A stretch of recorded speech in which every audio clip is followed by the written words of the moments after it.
சொன்னாலி. ரொம்ப சரி, எனக்கு ஒண்ணும் ஆகாது, ஒண்ணும் இல்ல. என்னோட என்னோட என்னோட முதல் காதல் பாதியிலேயே அரைக்குறையா நின்னுடுச்சு. என் தலைவிதி, நல்லா ஏமாந்துட்டேன். என் தப்பு தான். எல்கேஜில இருந்து இன்னைக்கு வரைக்கும் நான் என்னோட காதல் ட்ரூ லவ்னு தான் நினைச்சிட்டு இருந்தேன். என் தலை எடுத்து நான் ஒரு முட்டாள். நீ ஒரு முட்டாள் தான். போய் அந்த பையன் காதல்ல போய் விழுந்தியே.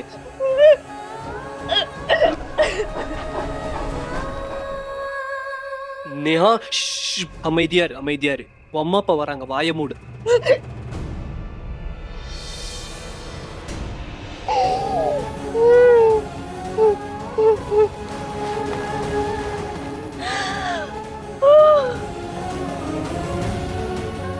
காதலோட விதிய யார் அறிவார்? தண்ணில எழுதின கதை இது. கரை சேரும் முன்னாடியே எல்லாம் உடைஞ்சு அழிஞ்சு போகும். காதல் வரம்னு நினைச்சோம், இயற்கை அதை சேர்த்து வைக்கும்னு. ஆனா காதல் கதை பல நேரம் ஆரம்பத்திலேயே பாதியா நிற்கும். கொஞ்சம் நான் சொல்றத கவனி சஞ்சு. என்னத்தை கவனிக்க? இந்த கெமிஸ்ட்ரியோட புரியாத புதிர் ஒண்ணுமே புரியல.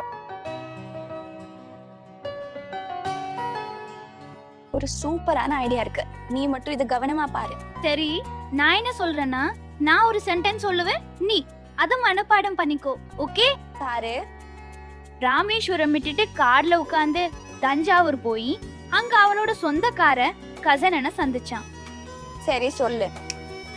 அப்துல் கலாம் ராமேஸ்வரம் விட்டுட்டு கார்ல உட்கார்ந்து காஞ்சிபுரம் போய் அங்க அவரோட சொந்தக்கார கசின்ன சந்திச்சாரு. பாத்தியா, ஞாபகம் வந்துருச்சா? இது ரொம்ப சிம்பிளா இருக்கு.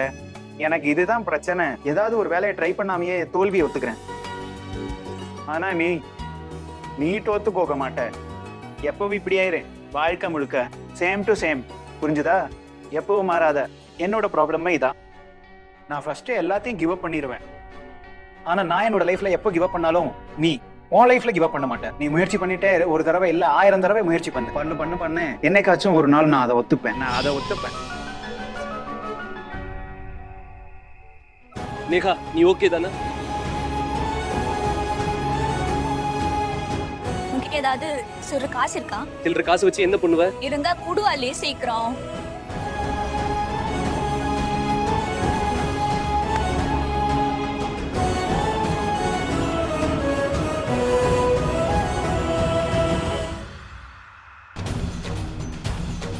ஓம் நம சிவாய, ஓம் நம சிவாய.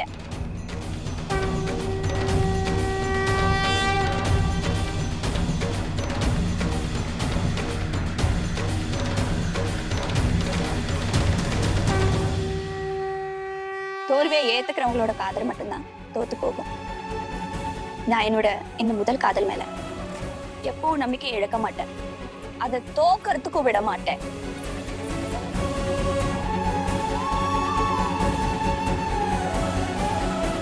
நேஹா, பாரு, நீ அவசரப்பட்டு எந்த ஒரு முடிவும் எடுக்காத. என்னோட சஞ்சு கூட என்ன மட்டும் தான் காதலிக்கிறான்.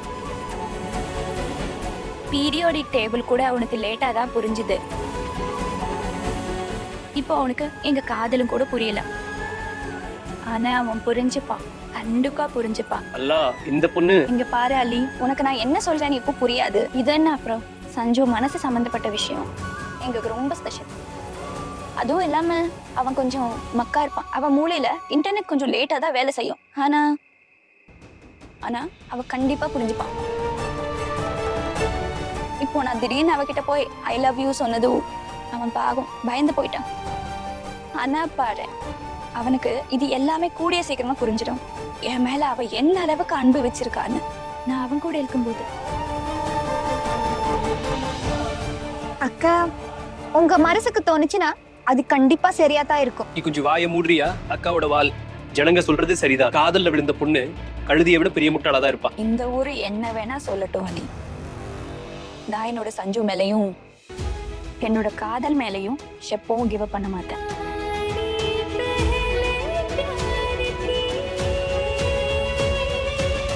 தேர்தல் வரப்போகுது. ஸோ நானும் என்னோட பாதுகாப்பை பலப்படுத்திக்கணும்ல. அந்த ஜஹாங்கீராபாத் ஸ்டேஷன்ல ஒரு சப் இன்ஸ்பெக்டர் இருக்கானே, ஆமா அவனே தான்.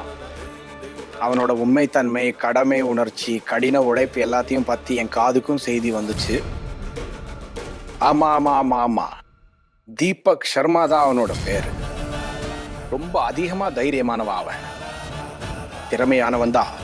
நான் என்ன சொல்றேன்னா, அந்த சப் இன்ஸ்பெக்டர் அவனை என்னோட தனிப்பட்ட பாதுகாப்புக்கு போட்டுட்டா நாமனும் கொஞ்சம் நிம்மதியா இருக்கலாம், தேர்தலில் கவனம் செலுத்தலாம். நல்லா ஞாபகம் வச்சுக்கோங்க. ஓம் நமः சிவாய. அம்மே சஞ்சு வந்துட்டியாப்பா? ஏதாச்சும் சாப்பிடுறியா? மேங்கோ மில்க் ஷேக் செஞ்சிருக்கேன். இல்ல வேணாம்மா, மூடு இல்ல. ஃப்ரெஷ்ஷா தர்பூசணி வாங்கிட்டு வந்திருக்கேன், நல்லா சிவப்பா இருக்கு. பெட்டி எடுத்துட்டு வரவா? வேற என்ன சாப்பிடுவ? அம்மா ஒண்ணு வேணாம். என்னம்மா இது? இந்த தேங்காயும் சர்க்கரையும் ஆவது சாப்பிடு.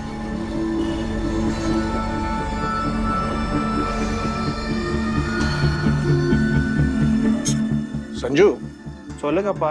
உன்னை தண்ணி அடிக்கலாடான்னு என்னைக்காச்சும் தடுத்துருக்கோமா? இல்ல. அப்புறம் இடம் பொருள் எல்லாத்தையும் பார்த்து அப்புறமும் குடிக்கணும் இல்லையா? வீட்டிலேயே குடி, உன் நண்பர்களோட இங்கேயே உட்கார்ந்து கூட குடி. அதை விட்டுட்டு வண்டியில போய் ரகலை பண்ணி பிரச்சனை பண்ணதால உனக்கு என்ன கிடைச்சது? அப்பா அது வந்து விஷயம் என்னன்னா,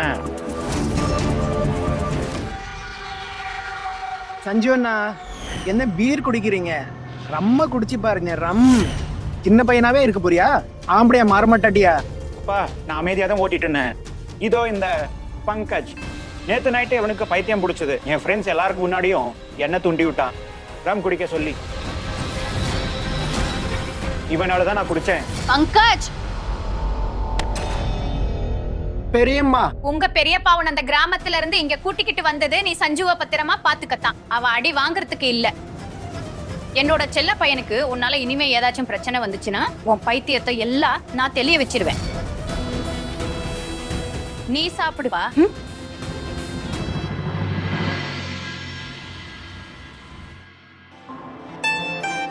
காலேஜ் பத்தி நான் இன்னும் எதுவும் யோசிக்கலப்பா. என்ன உன் மூளை இப்போ சம்மர் ஹாலிடேல இருக்கு. அண்ணா, இதுல நம்ம யோசிக்க ஒண்ணும் இல்ல. 92% மார்க் இருக்கு. எந்த காலேஜ்ல வேணாலும் ஈஸியா அட்மிஷன் கிடைக்கும். எக்ஸலென்ட் காலேஜ், உண்மையிலேயே எக்ஸலென்ட் தான்.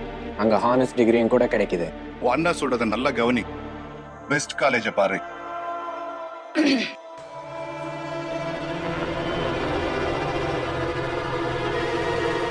ஃபீஸ் பத்தி கவலைப்படாத, அப்பா பாத்துக்கிறேன். நாளைக்குள்ள யோசிச்சுக்கோ. அட்மிஷனுக்கு கடைசி தேதி வேற, அதுவும் இல்லாம போர்டு ரிசல்ட் வேற இந்த டைம் லேட் இல்லையா? நாளைக்கு காலையில யோசிச்சு சொல்றேன். நான் பெஸ்ட் காலேஜ்ல அட்மிஷன் வாங்கணும், நல்லா படிக்கணும், அம்மா அப்பாவை சந்தோஷப்படுத்தணும். ஆனா சஞ்சு கூடவும் இருக்கணும். சஞ்சு கிட்ட சொல்லுவேன், நீ காலேஜ்லயே அட்மிஷன் வாங்க. அவ அப்பா கிட்ட நிறைய காசு இருக்கு, டொனேஷன் கொடுத்து சேர்த்து விட்டுடுவாங்க. கூட இருந்தாதான் அவனுக்கு புரிய வைக்க முடியும் அவ என் மேல எவ்வளவு அன்பு வச்சிருக்கான்னு.